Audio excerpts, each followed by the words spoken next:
Let's do this. This is hike number 1. At the time of this recording, it is August 6th, 2026. And for most of my colleagues in education, they are already in school or in classes or in the office or in the planning stages of another excellent school year. I do have some colleagues that operate in the Southern Hemisphere calendar, so they'll be just in the middle of their year, more or less. I think I'm going to title the episode "In the Beginning, ... of the school year." I should probably start this episode, this podcast, with where am I? What am I even doing here? And how did I even get here? And see if I can tie that into professional goals. Are they important, actually? What are the things that should be considered, and what is really just administrative documentation? Let's get into that. But first, let's get to where am I? Today, we're walking the Pinsha section of the Chaquinan today, just outside of Lumbisi. And where that is below, in a valley below the city of Quito, Ecuador. I'm looking at my altimeter here. It says that I am more or less around 2,700 meters, which is 8,800 feet. Like I said, that's just below the city of Quito. It's a wonderful valley. Maintains itself around, in Fahrenheit, I don't know, 65 to 75 year round. Celsius, what's that? 18 to 21 or so. Pretty amazing. Chaquinan is a Quechua word that means footpath or trail. And it's actually built on top of what used to be a railroad. I guess, curiously, you could argue that it was the other way around. But as far as I know it, the railroad that was built here, the purpose was to connect the mountainous Andean region to the coast. And so during the trail, I'll post some pictures, you could see some exposed railroad track of early 20th century construction. So how did I even get to Ecuador in the first place? Let's see if I can sum that one up. I graduated high school in 1991 in the great state of New Jersey. And I think one of the songs I put on my playlist is Bare Naked Ladies, Grade 9. Hilarious song, and very much explains, the quirkiness, I guess, of my high school experience in the 90s. And I had gone to the guidance counselor to be asked, what are my plans for the future? And very, very different from my last maybe couple decades in education, where high school seniors have more articulate answers and a little bit better idea of what they're doing. I had no idea. My answer was something to the effect of, I play the trumpet and I'm in the band and my mother is a teacher. And that turned out to be, well, what do you think of music education? Sounds good. And I think I did my college applications and I landed in the state of Colorado at the University of Northern Colorado, which I didn't really know much about, but at that time it was an excellent school, a very highly performing music department, and a great school of education. And I was very lucky to be in the company of some amazing professors and colleagues. I was very much unprepared for what I was getting into. I had not taken private lessons when I was in high school, like most of my friends did. They had vast more experience. And I think that leads to another song I put in the playlist. This is going to be Corey Wong's Over the Mountain.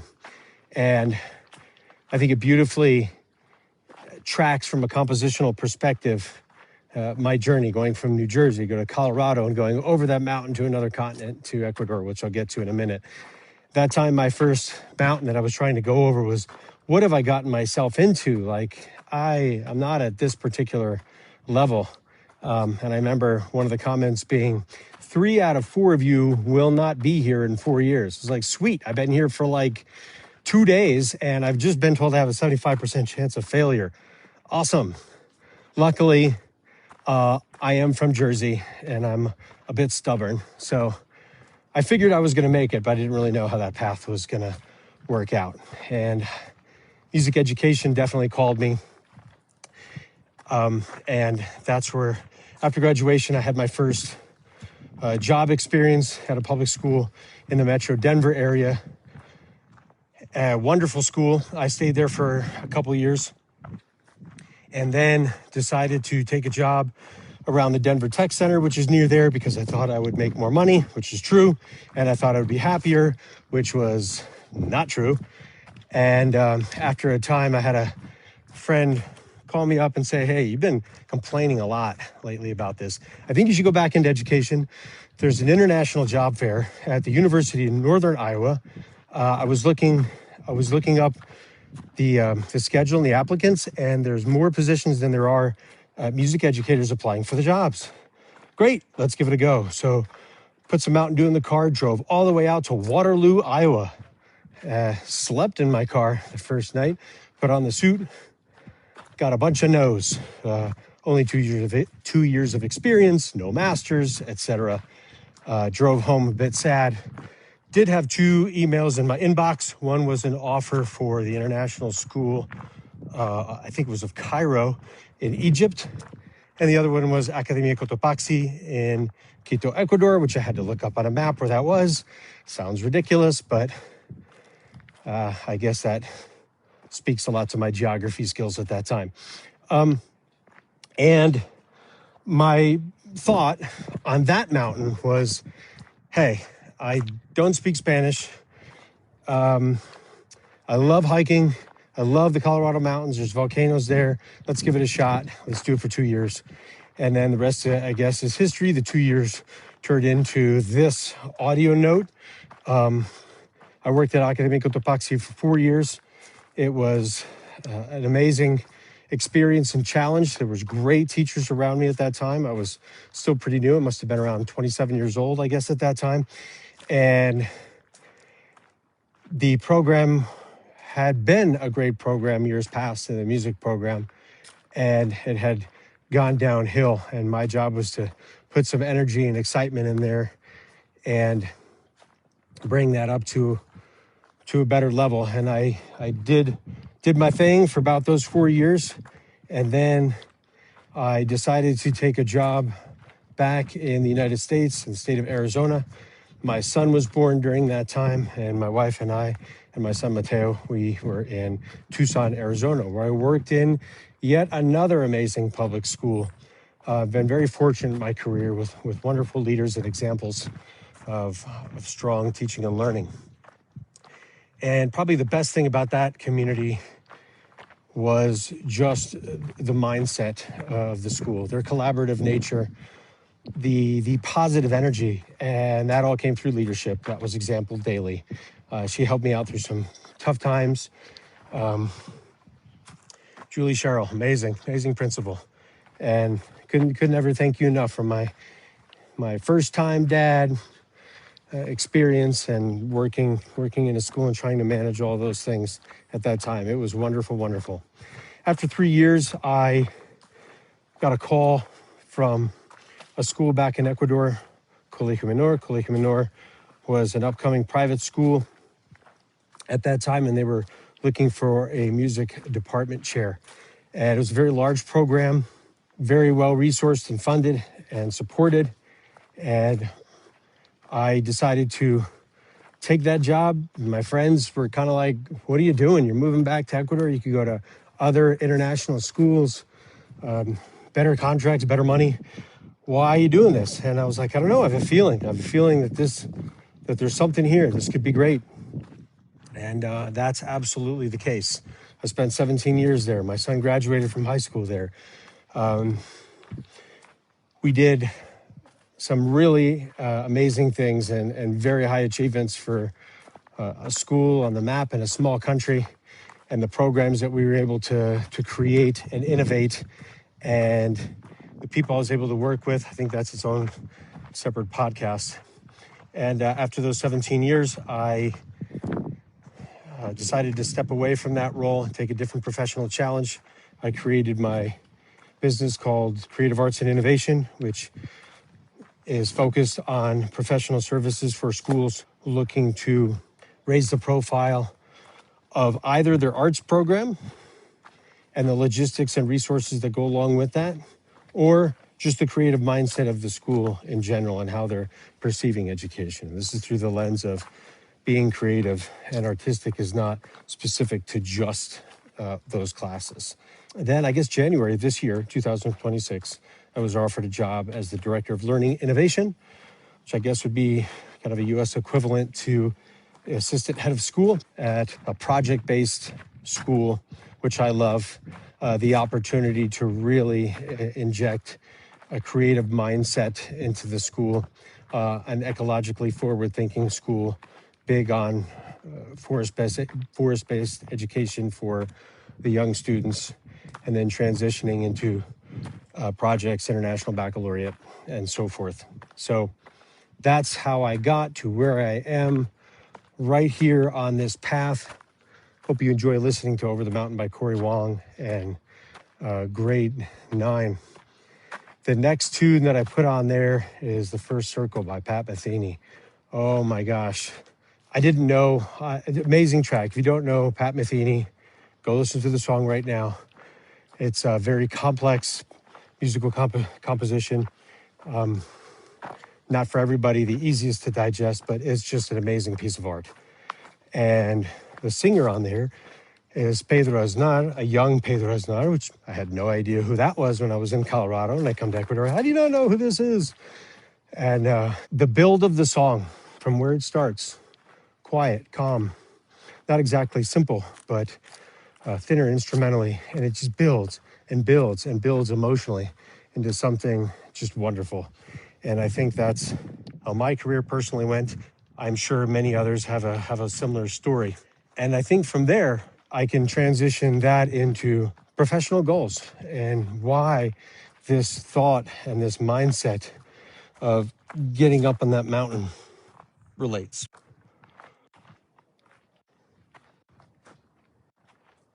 And from here, I think there's an organic transition to professional goals.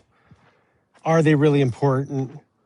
What are the actual items that you should be focusing on? I think if I answer the why, yes, they are important. Why?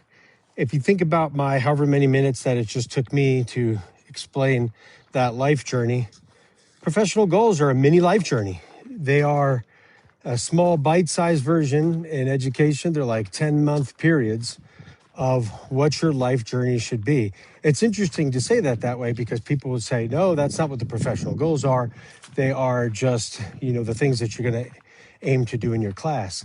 Except for in education, that's just not realistic. And there are professional goals, but you should also be setting personal goals, and you should also be setting social, emotional goals. And if you don't have those three that you're checking in with either yourself or a department chair or administrator, I suggest those three categories for sure. And I can explain them maybe in a different way that maybe people haven't approached it before. The professional goals piece, I think about rhythm. What's rhythm? Well, rhythm is not the same thing as time. What rhythm is, it's a pattern, right? And this is a pattern that's usually and continuously repeated, and it's very constant. And for the purpose, and I'm not going to get into heavy music theory, but for the purpose of professional goals, coming up with your written plans, the content that you're going to deliver and how you're going to structure it, and writing that down and documenting it, uploading it. However, yes, they are important. And they're important for the school because it's a measurement to keep everybody on track to know what we are doing at any given time. But more importantly, it's important for you so that you can keep yourself in a nice rhythm.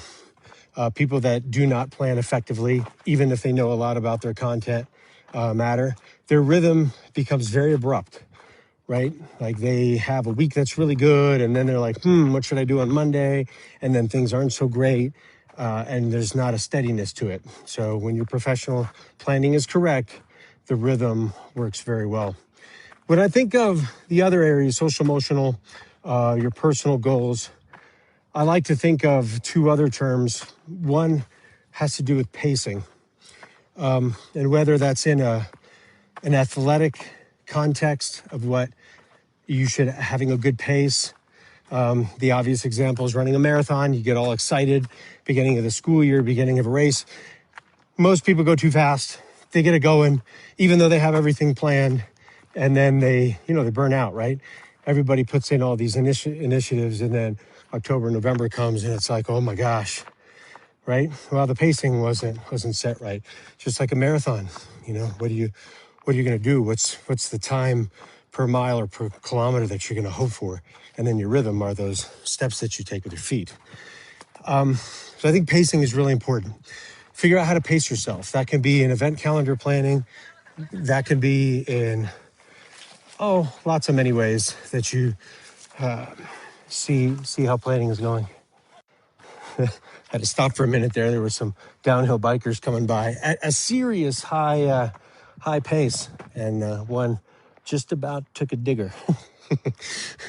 So that's funny that came in to talk about pace. But a school is definitely a marathon, not a sprint, and it's hard. And having a good pace keeps you together, keeps you on point, keeps your students, keeps your administrators on gear. It does require some patience from some people. Sometimes people need to understand that there's some patience involved. Like, don't worry, we'll get there. You just need to wait a little bit. So consider that pace when you're doing your goal planning. Flow is the last one that I'd like to speak about. Flow is, I don't think I've seen that term in any document. In my professional learning partnerships document that